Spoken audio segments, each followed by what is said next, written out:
ले जाए मुझे कहाँ हवाएं हवाएं, ले जाए तुझे कहाँ हवाएं हवाएं। Okay, hello friends, good evening. क्या हाल है, कैसे हैं आप सब? तो दोस्तों, आज मार्केट ने फाइनली 10,800 लगा ही दिया। तो 7,544 से लेकर 10,800, कैसा लगा आपको इतना बड़ा रैली? कितने लोगों ने इसमें कमा लिया और कितने लोगों ने इसमें मिस कर दिया? दोस्तों, मैंने हमेशा एक चीज़ कहा है जो आपको याद रखनी है।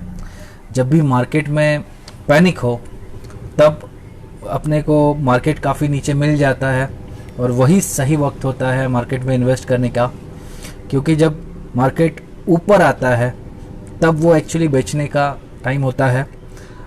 खैर, रिटेल इन्वेस्टर हमेशा उसका उल्टा करते हैं और इसलिए सबसे ज़्यादा नुकसान मार्केट में रिटेल इन्वेस्टर्स को ही होता है। आपने कभी नहीं देखा होगा कि इंस्टीट्यूशनल इन्वेस्टर्स है या बड़े बड़े ट्रेडर्स है वो इतना नुकसान उठाते हुए जितना रिटेल इन्वेस्टर उठाते हैं। तो दोस्तों, देख लेते हैं NSE इंडिया का वेबसाइट पे आज का जो कारोबार है वो कैसे हुआ। तो सबसे पहले निफ्टी 50 का जो ओपनिंग हुआ है वो 10,723 पे हुआ है। उसके बाद जो लो लगाया है वो 10,695 पे लगाया है, मतलब 10,700 को होल्ड करने की कोशिश की है आज निफ्टी ने। 5 पॉइंट वो थोड़ा बहुत जो लोगों के स्टॉप लॉसेस रहते हैं वो ट्रिगर करने के लिए मार्केट उतना चला जाता है। तो 10,700 होल्ड किया है मार्केट ने और ऊपर के साइड में हाई जो लगाया है वो 10,811 का है। तो 10,800 आज एक बार टेस्ट किया है। मैं समझता हूँ कि अगर 2-3 दिन ऐसे कंटिन्यू रहा तो हो सकता है कि हम लोग 11,000 भी इस मार्केट में आते हुए देखें। तो मैंने जो टारगेट दिया था निफ्टी पे लॉन्ग टर्म का, जो जब हम 10,300 पे बैठे थे, पहला टारगेट मैंने 10,600 का दिया था और दूसरा टारगेट मैंने 10,840 का आसपास दिया था। तो हमारा 840 के आसपास आज हम लोग पहुंचने की कोशिश मैं समझता हूँ कर चुके हैं, क्योंकि 10,812 ये काफ़ी अच्छा एक लेवल है। जो शॉर्ट में खड़े थे 10,800 के ऊपर, उनका स्टॉप लॉस ट्रिगर करने का काम शायद किया है मार्केट ने 10-15 पॉइंट ऊपर जाके। तो दोस्तों, आज के जो गेनर्स है उसका लिस्ट देख लेते हैं। M&M 570 पे है, मुझे अभी भी याद है 495 पे मैंने इसको रिकमेंड किया था। बजाज फाइनेंस 3121 1900 पे आया था, तब से मैं बात कर रहा था खरीद लो। हिंडाल्को 154, मेटल सेक्टर में एल्यूमिनियम का जो लीडिंग कंपनी है वो। टाटा मोटर्स 109 और रिलायंस 1855। तो दोस्तों, रिलायंस ने आज ऑल टाइम हाई लगा दिया है 1855 का, और ये बहुत ही बढ़िया स्टॉक है जो मार्केट को ऊपर लेके जाने के लिए अकेला काफ़ी है, क्योंकि रिलायंस का वेटेज निफ्टी में ज़्यादा है। और रिलायंस का जो जियो का जो चल रहा है जितना भी, वो जियो प्लेटफॉर्म का ही ये सब देन है कि रिलायंस का इतना ज़बरदस्त अपने को अब तक रिटर्न्स मिलते जा रहा है। जिन्होंने भी रिलायंस पहले ख़रीदा है और प्रॉफिट बुक करने की घाई नहीं की, वो तो आज अच्छा खासा प्रॉफिट पे बैठे हुए हैं। तो दोस्तों, लॉसेस भी देखते हैं, गेनर्स कौन था वो हमने देख लिया, लूजर्स भी देखते हैं। बजाज ऑटो लगभग 1% नीचे है 2,901 पे। गेल 1% नीचे 103 पे। भारतीय एयरटेल 575 पे, तो ये 585 तक जाकर वहाँ से वो मुड़ा है। विप्रो 223 और डॉक्टर रेड्डीज 3892। तो डॉक्टर रेड्डीज काफ़ी नीचे है। जो भी इन्वेस्टर इसमें इन्वेस्ट करना चाहते हैं कर सकते हो, क्योंकि ये 4,300 तक जाएगा। मेरे ख्याल से 10,900 ये अच्छा एंट्री पॉइंट बनता है। सॉरी, 3,900 ये अच्छा पॉइंट यहाँ पे हमको बन रहा है। यहाँ से 200-300 पॉइंट तो आराम से अपने को मिल जाएगा। निफ्टी बैंक देखते हैं एक बार, इसके भी लेवल्स देख लेते हैं कि जो ओपन हुआ है 22,270 पे, माफ़ कीजिएगा 22,270 पे ओपन हुआ है। लो लगाया है 22,171 का, और उसके बाद जो हाई लगाया है वो 22,000 लगभग 400 के आसपास, 22,399.25 पैसा, और वहाँ से वो नीचे आकर 22,200 के करीब क्लोज हुआ है 22,198.95 पे। तो दोस्तों ये काफ़ी अच्छा एक रेंज आज कवर किया है निफ्टी ने और बैंक निफ्टी ने। और पीएनबी देखोगे तो बैंक निफ्टी में आज 3.5% के ऊपर है। बंधन बैंक लगभग 2.5% ऊपर क्लोज हुआ है। एचडीएफसी बैंक 1102 पे।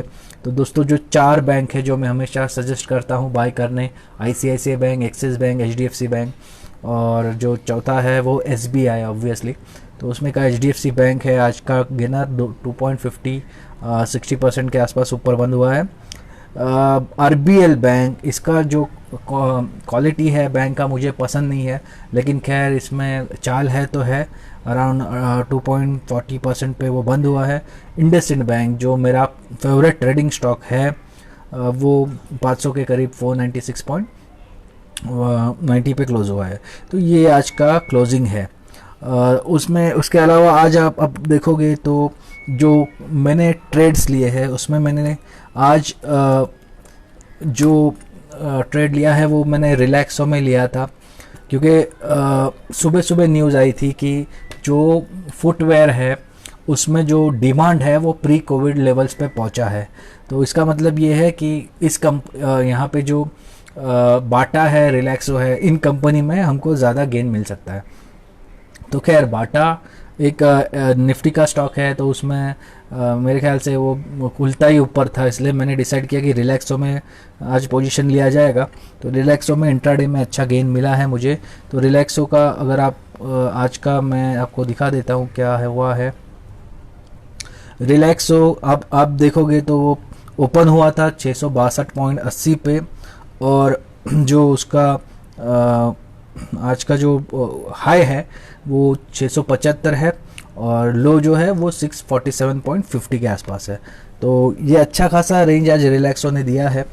तो रिलैक्सो एक हो गया। बाटा का भी हम देख लेते हैं, बाटा में आज क्या चाल चली थी। बाटा में मैंने ट्रेड नहीं किया है, लेकिन देख लेते हैं, क्योंकि फुटवेयर कंपनी का ये लीडिंग कंपनी है जो रजिस्टर्ड है। तो बाटा दोस्तों खुला था अराउंड 1309 पे, 1309 पे। उसने वहाँ से आज जो हाई लगाया है वो 1349 का लगाया है, मतलब लगभग 40 पॉइंट भी बाटा में मिले हैं। और जो स्टॉप लॉस था वो काफ़ी क्लोज था, 1305 पे भी आप अगर इसको स्टॉप लॉस लगा के आज काम करते तो भी आपको यहाँ पे अच्छा गेन मिलता।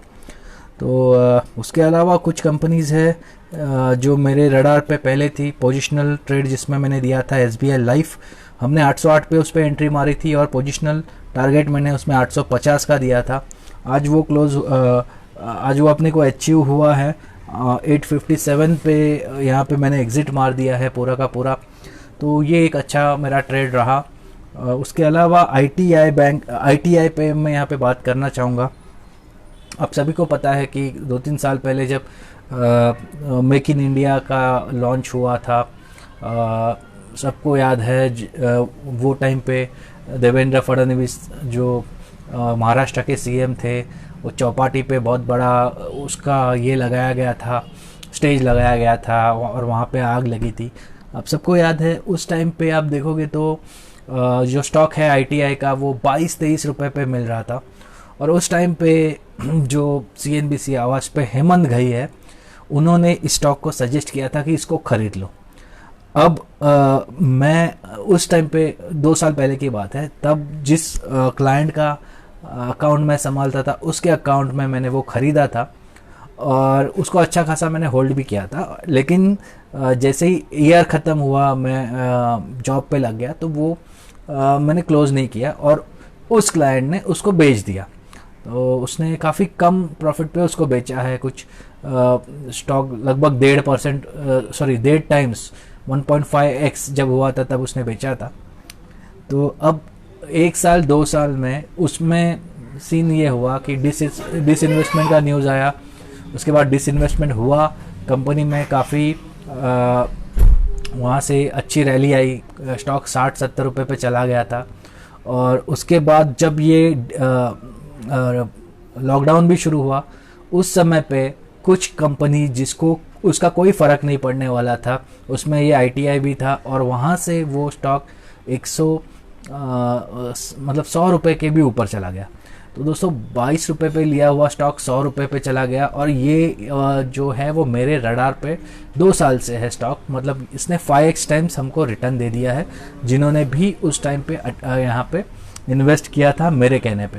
तो आज आप देखोगे तो 10% का उसने अपर सर्किट लगा दिया था। 10% के बाद वो सर्किट खुलने के बाद भी वो थोड़ा ऊपर जाके वहाँ पे आज काम किया है उसने। तो दोस्तों न्यूज़ ये है कि टेक महिंद्रा और ITI ये दोनों मिलके BSNL का जो टेंडर है BSNL में स्टेक खरीदने के लिए वो भरने वाले हैं। तो हो सकता है कि ITI का BSNL में एक स्टेक बन जाए। तो इस न्यूज़ के चलते आज का ये भारी आज इसमें बाइंग हुई है। PSU स्टॉक से हम हमेशा दूर भागते आए हैं, लेकिन जब भी ऐसा कोई न्यूज़ आता है डिसइन्वेस्टमेंट का या कोई कॉरपोरेट एक्शन का, उस समय पे PSU ही अपने को सबसे अच्छा रिटर्न देते हैं। आज आपने देखा रहेगा कि जो IDBI बैंक है वो भी 50 तक पहुंच गया। तो ये मतलब बहुत नीचे पिटा हुआ स्टॉक था, 35-38 के आसपास पड़ा हुआ था, कोई इसको देख भी नहीं रहा था। लेकिन जैसे ही उसका प्राइवेटाइजेशन का फिर से बात आना चालू हुआ, 5% का अपर सर्किट लगा कि ये चल रहा है। तो कहने की बात ये है कि जो कंपनीज गवर्नमेंट का काफ़ी प्लान्स है स्ट्रैटेजिक, उसमें डिसइन्वेस्टमेंट होने वाला है या डाइवेस्टमेंट होने वाला है, ऐसे कंपनीज काफ़ी अच्छे चल रहे हैं। और लॉकडाउन के समय भी उनमें अच्छी तेज़ी थी, और अब तो खैर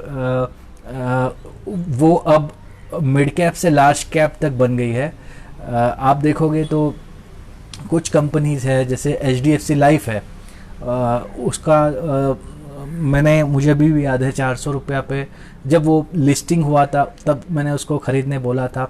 430 460 पे वो चला गया था, वहाँ से फिर से अपने को 400 पे मिला था। उस टाइम पे अगर कोई बाय कर लेता था तो वहाँ से 600 650 तक स्टॉक जाके आया है, और अब फिर से वो 550 के आसपास है।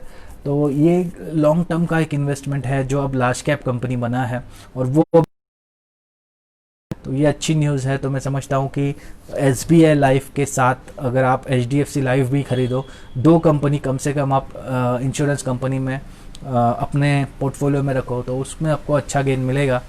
बहुत लोग ICICI प्रूडेंशियल को भी प्रिफर करते हैं, लेकिन मेरे टॉपिक में SBI लाइफ और HDFC लाइफ ये 2 पिक है। उसके अलावा मैं बात कर रहा था ITI लिमिटेड की। तो ITI limited small cap company थी जो अब मिड कैप कंपनी हो चुकी है, तो इसलिए उसमें लोगों का इंटरेस्ट आना शुरू हुआ है। लेकिन मैं समझता हूँ कि उसमें जितनी चाल आनी थी आ गई है। स्टॉक जो है वो लगभग अभी 6 to 7 टाइम्स उसने रिटर्न दे दिया है, मतलब इतना गुना वो बढ़ चुका है। तो खैर जो भी उसमें एज अ ट्रेडिंग उसको काम करना चाहते हैं तो वो ट्रेडिंग का स्टॉक नहीं है, काफ़ी स्लो मूविंग स्टॉक है।